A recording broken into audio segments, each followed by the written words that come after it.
Alas, there is a fine line between optimism and delusion.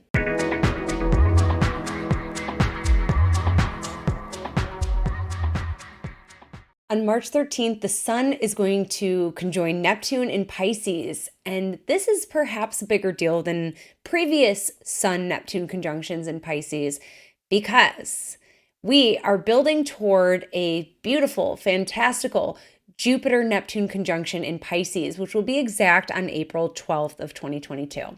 So we have about a month of this energy starting to build. And the sun is the first of the faster moving celestial bodies to effectively link the two. So while I did not dedicate a whole video to the Jupiter-Sun conjunction on March 5th, we talked about it in the Pisces new moon video. So if you want to check it out, it's there. And so the exact conjunction between the sun and Jupiter was on the 5th. So here what we see is about a week later, the sun is effectively linking the two. So it is at this conjunction between the sun and Neptune that we're really going to start to feel the Jupiter-Neptune conjunction as more palpable.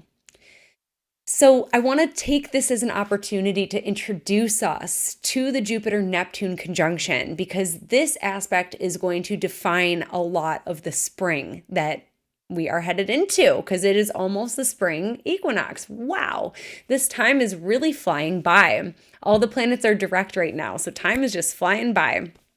And this is an aspect that can kind of put us into the clouds and kind of lose sight of reality just a little bit.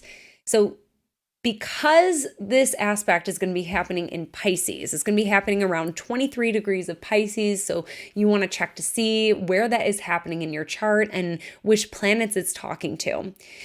Because this is happening in the dual sign of Pisces, we're going to see a little bit of a schism between the way in which we experience this aspect in a collective and individual way.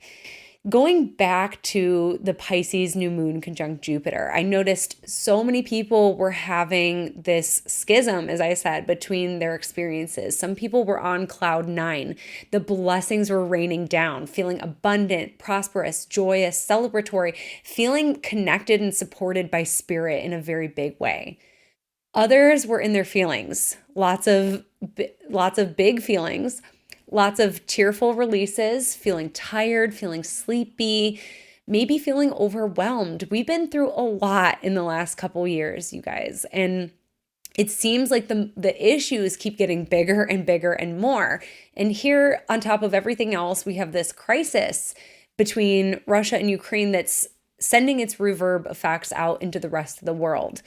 So we're going to, again, see a schism between how this aspect is going to manifest. So Pisces is represented by two fish. One swims up and the other one swims down.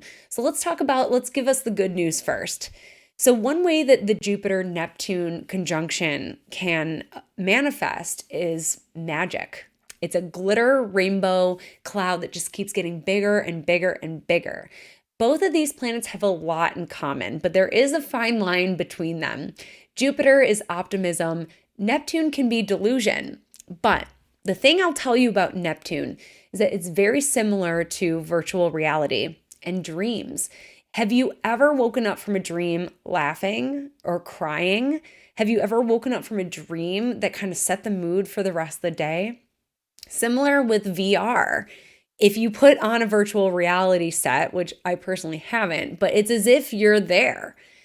And so this begs the question, if something is somatically felt as real, it registers as real in your brain and in your body, is it any less real than what's going on here?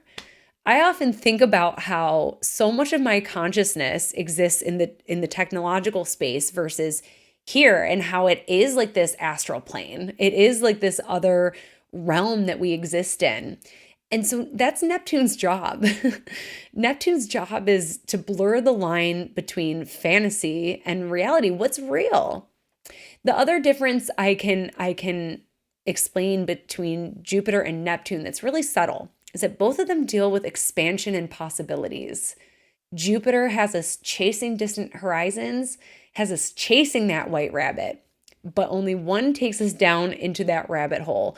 Alice in Wonderland. It can be colorful, vivid, ecstatic, elevating, inspiring, but it can also be scary and frightening and dark. So that's Neptune, is that Neptune is basically a drug.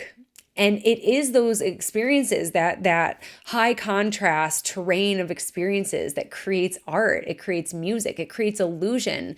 Everything that we see that is artistic or evocative, that's Neptune.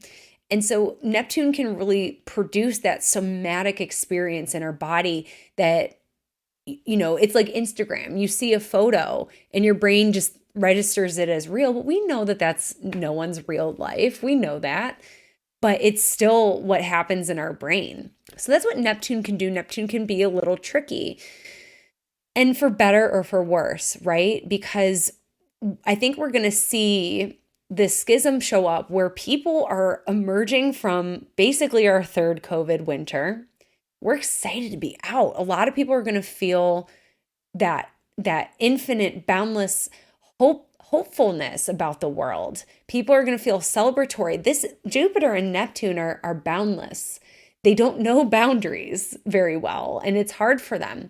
So this could be a good thing or a bad thing, because one, it could astrologically symbolize the end of the pandemic virtually. I mean, Saturn is still in Aquarius though, so that's where the big question mark is. And Saturn definitely corresponds with social distancing and boundaries and cautions and science.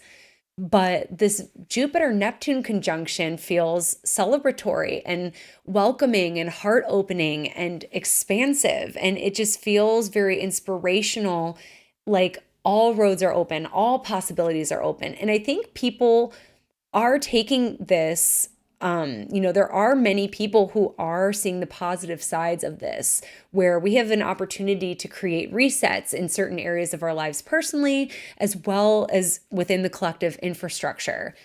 And on the flip side, though, could we be fooling ourselves into thinking that we're in the clear? And that's very possible, because as we saw last year, we had that eclipse square Jupiter in Pisces, and we did away with the mask mandates. Jupiter re-entered Pisces and we did away, and then we got Delta and it got worse and it got scary again for a moment. And it's still going on, even though the numbers keep going down. So it's one of those big question marks. Jupiter conjunct Neptune in Pisces is very ecstatic. It's very enchanting. It feels very opening, like there's something that we're to do together. It's an insane elevation of compassion for what's going on in the world. I feel like Pisces inherently understands the range of emotion between ecstatic joy and suffering. And I think one sort of informs the other with Pisces. And Pisces is a sign that can certainly acknowledge the two at once. And so it's very appropriate that we're all kind of coming back out in the world and we see each other. And it could be teary, like, oh my God, we're back here in the same situation where we weren't sure we'd be back to. And so, yeah, it kind of feels like the Woodstock vibes of our generation. Just a big orgiastic music fest. A lot of astrologers agree on that. So it could be that for sure, but it could also be that mushrooming sense of overwhelm with the state of the world. Jupiter, Neptune is just a cloud that keeps getting bigger and bigger and bigger and harder to control. We could also link this to inflation. And we already saw the inflation as an issue coming into this year. And now with the crisis between Russia and Ukraine and the sanctions and the limits on supplies, this is affecting, for example, right now, the tank of gas. And we're going to talk more about that actually in the new moon video and in the Venus square Uranus video. So stay tuned to that. And yeah, so that's a little preview on the Jupiter-Neptune conjunction and how we're going to start to tap into those energies. So whether you're feeling the big feelings and you need to just take a pause and check out, that's the thing that Neptune can offer is escape. And sometimes when things do get really hard, it becomes unproductive to keep ruminating on our pain. And that's where we can find various forms of escape, some definitely healthier than others. So pick your poison or pick your path. And maybe that's what the doctor is calling for on certain days. But certainly, I would encourage you to reach for the connection piece, because I think that that is going to be a huge component. And the spiritual component too of faith and trust. But again, too much faith can also be like we're giving away our agency. Like we're saying, Jesus, take the wheel. And it's important for us to be able to make decisions too. So sometimes it feels so overwhelming. We don't want to think about what's going on, but that could be to detriment to us as well.